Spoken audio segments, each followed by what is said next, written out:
আল্লামা Jalaluddin Suyuti রাহমাতুল্লাহি আলাইহি খাসাইসুল কুবরার প্রথম খণ্ড 30 পৃষ্ঠায় একটা হাদিস তিনি উল্লেখ করেছেন যে হযরত মূসা আলাইহিস সালাতু ওয়াস সালামের সময়ে এক ব্যক্তি অনেক দিন পর্যন্ত গুনার কাজ করেছে, অপরাধ করেছে।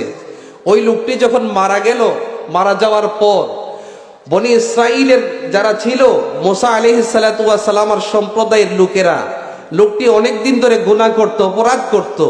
লোকটি যখন দুনিয়া থেকে চলে গেল, মারা গেল, তার লাশটাকে তারা একটা ময়লাযুক্ত ডাস্টবিনের মধ্যে তারা ফেলে দিয়েছিল। আল্লাহু আকবার বলতেন না?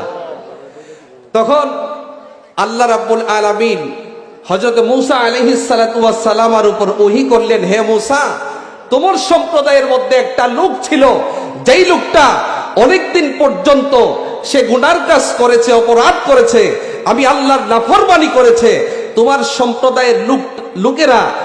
সম্প্রদায়ের লোকেরা ওই লোকের লাশটাকে যখন মরে গেল, তার লাশটাকে ময়লাযুক্ত স্থানের মধ্যে ফেলে দিয়েছে।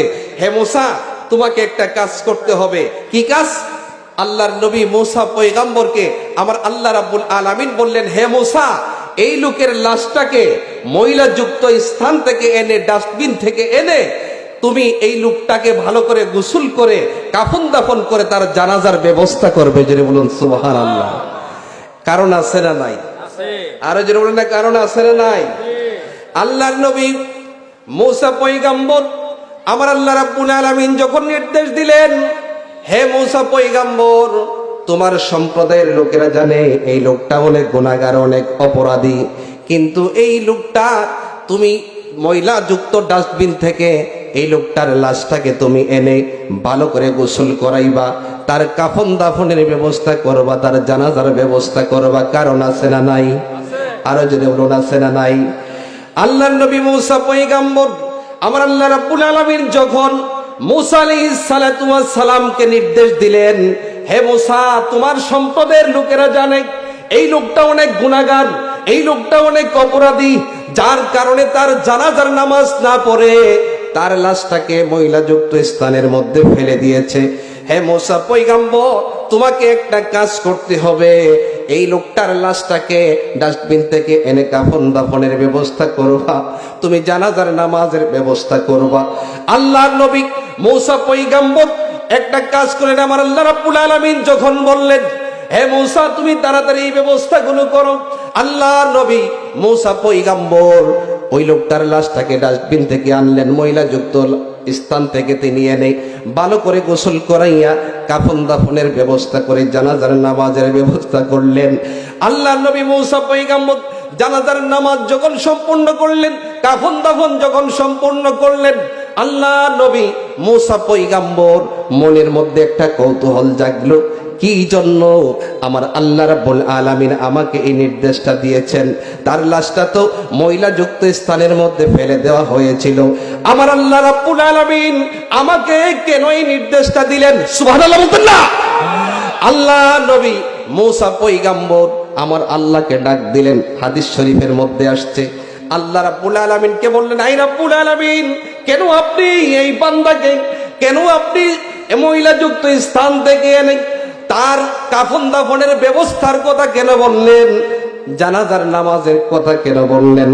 আল্লাহর নবী মূসা পয়গম্বর যখন আমার আল্লাহকে ডাক দিয়ে বললেন, আল্লাহ রাব্বুল আলামিন বলেছেন, হাদিস শরীফের মধ্যে এসেছে, হাদিস শরীফের মধ্যে এসেছে, আমার আল্লাহ রাব্বুল আলামিন বলেন, হে মূসা, তুমি শুনে রাখো, যদিও এই বান্দা গুনাহগার ছিল, এই দুনিয়ার মধ্যে তোমার সম্প্রদায়ের লোকেরা যদিও জানতো এই লোকটা নাফরমান ছিল, আমি আল্লাহর ইবাদত বন্দেগী করে নাই, কিন্তু এই লোকটার আমলনামার মধ্যে একটা কাজ ছিল, যেই কাজটাকে আমি আল্লাহ বড় পছন্দ করেছি, ভালোবেসেছি। জোরে বলুন সুবহানাল্লাহ।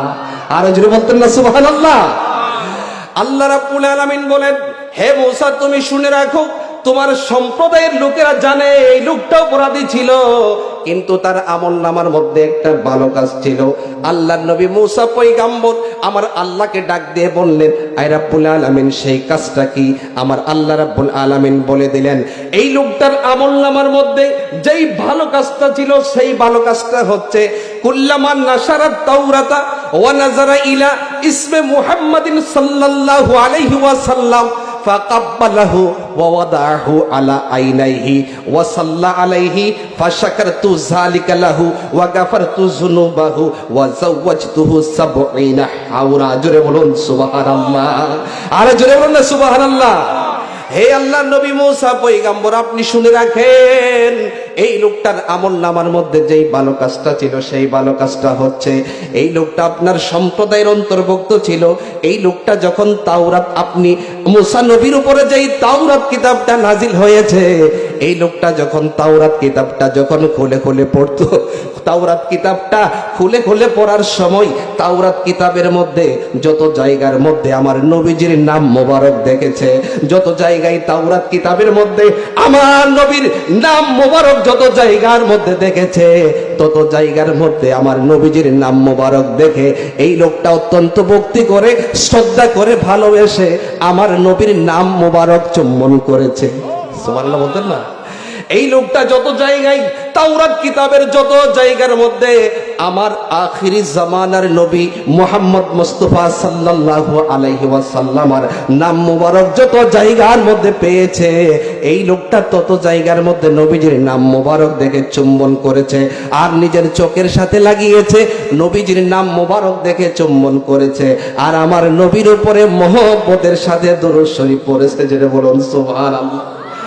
এই লোকটা যখন আমার নবীজির নাম মুবারককে দেখে চুম্বন করেছে, আর আমার নবীজির নাম মুবারক দেখে যখন দুরুদ সালাম পাঠ করেছে, দুরুদ শরীফ পাঠ করেছে, এই আমলটা আমি আল্লাহ এত পছন্দ করেছি, ভালোবেসেছি। আমি আল্লাহ রাব্বুল আলামিন আমার আখিরি জামানার নবী, নবীদের নবী, রাহমাতুল লিল আলামিন, সাইয়্যিদুল মুরসালিন, খাতামুন নবিয়্যিন, শাফিউল মুজনিবিন, আনিসুল গারিবিন, রাহমাতুল লিল আলামিন, নবীদের নবী, নবী মুহাম্মদ মুস্তাফা সাল্লাল্লাহু আলাইহি ওয়াসাল্লামের নাম মুবারকে ইজ্জত করার কারণে, নবীর নাম মুবারককে তাজিম করার কারণে, নবীজির নাম মুবারককে ভালোবাসার কারণে, চুম্বন করার কারণে, আমার নবীজির উপর দরুদ শরীফ পাঠ করার কারণে আমি আল্লাহ এত বেশি খুশি হয়েছি। আমি আল্লাহ রাব্বুল আলামিন তার জীবনের গুনাহগুলো আমি আল্লাহ মাফ করে দিয়েছি। জোরে বলুন সুবহানাল্লাহ, আর জোরে বলুন সুবহানাল্লাহ।